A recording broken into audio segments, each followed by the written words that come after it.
dia langsung masuk ke dunia politik. Dan di dunia politik, ya tentu saja ini berkat dari mentornya, sang ayah, sang presiden Joko Widodo.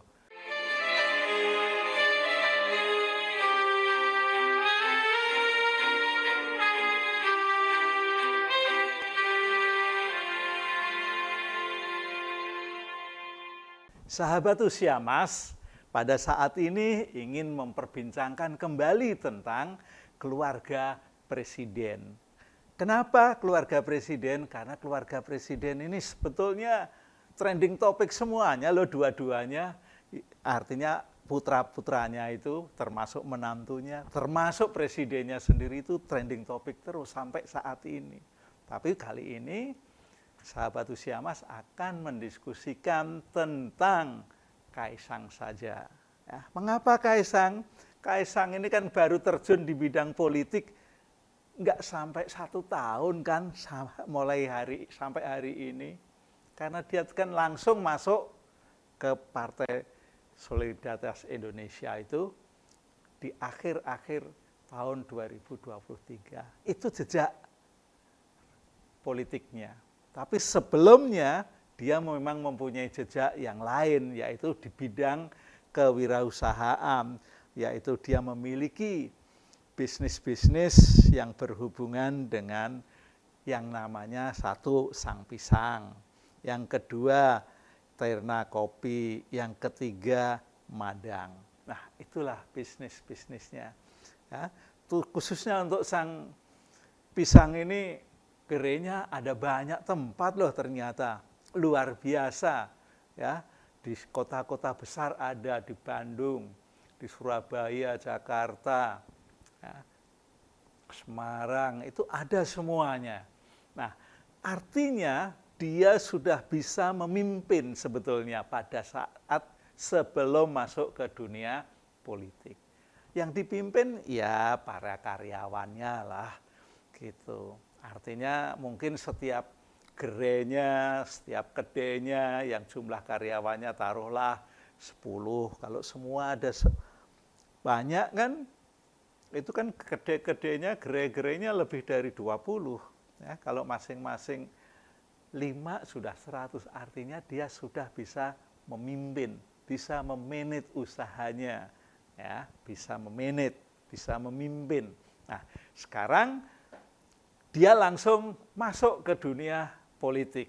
Dan di dunia politik, ya tentu saja ini berkat dari mentornya, sang ayah, sang presiden Joko Widodo.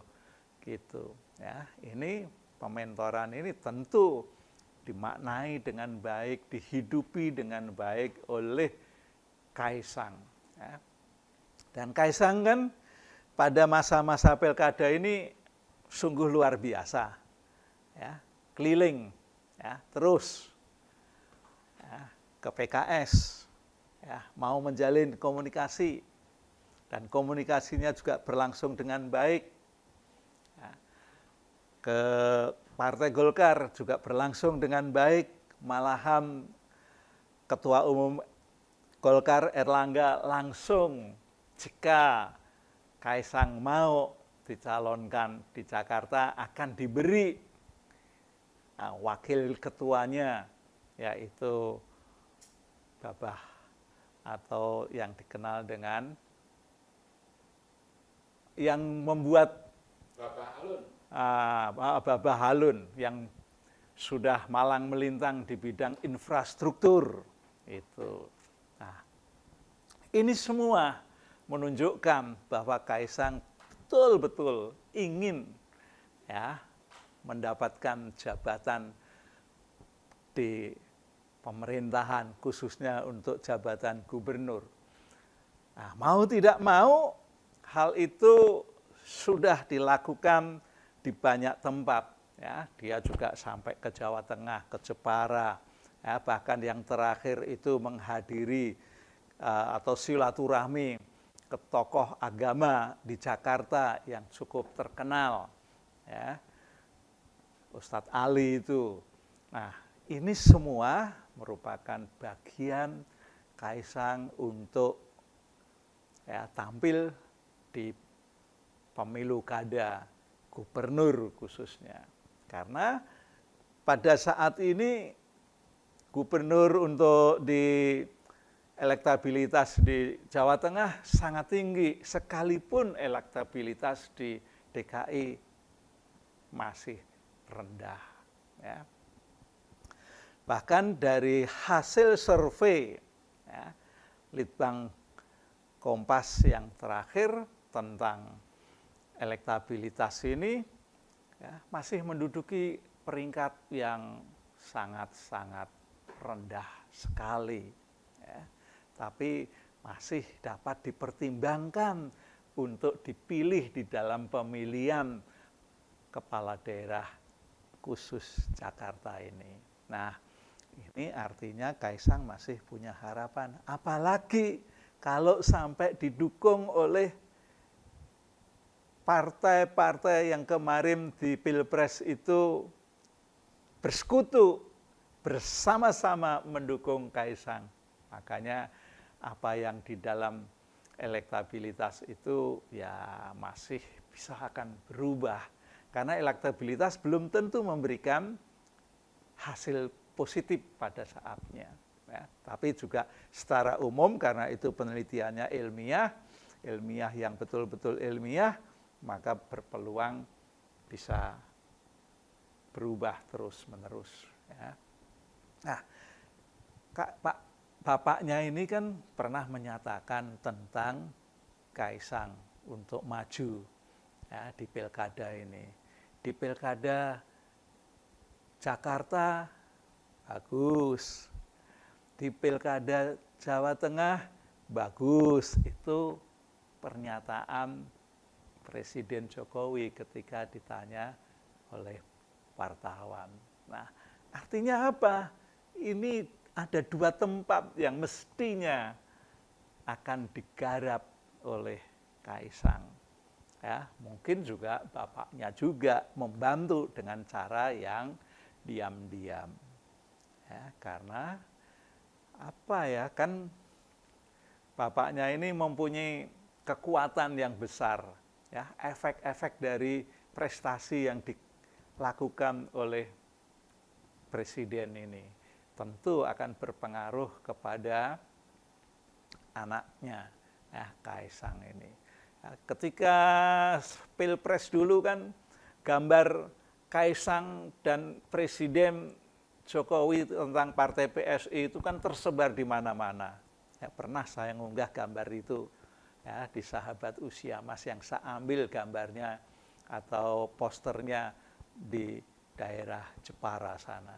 Ya, ternyata itu memang memberikan efek yang luar biasa. Ya, sekalipun partai PSI itu tidak menang di level nasional, tetapi di level-level daerah kan boleh dikatakan ada kemajuan-kemajuan yang luar biasa. Ya, baik di Semarang, baik di Solo, bahkan ketika berdialog dengan Partai Golkar pada saat publikasi di hadapan para jurnalis itu kan menyatakan bahwa untuk Banten kita berseberangan, ya Pak ya, kan gitu. Nah, tapi itu berarti Kaisang mempunyai jago sendiri. Ya jagonya tentu didukung juga lah sama partai-partai yang lain. Karena di daerah Banten hanya Golkar sendiri yang mencalonkan Airin itu. Ya, nanti siapa tahu didukung oleh partai yang ada di luar KIM itu. Ya, mungkin ada PDI, mungkin ada PKS. Nah, kalau itu terjadi duel Banten, jagonya Kaisang sama jagonya Golkar, kan gitu. Nah, itu artinya Kaisang terus-menerus berjalan untuk maju mana yang akan dipilih. Ya. Kalau suruh milih, gitu ya, menurut pandangan saya secara pribadi, saya meyakini dia akan memilih Jakarta daripada Jawa Tengah, sekalipun penolakannya oleh masyarakat Jakarta yang di survei itu mencapai 30 lebih menolak ya, Kaisang untuk maju di Jakarta. Ini kan masih ada waktu sekitar 1 bulan lebih sedikit deh ya, untuk pencalonan itu. Dan saya meyakini itu akan menjadi pilihannya di Jakarta, karena Jakarta merupakan pusat budaya, pusat bisnis, ya, dan juga menjadi pusat kesenian gitu. Dibanding di Jawa Tengah.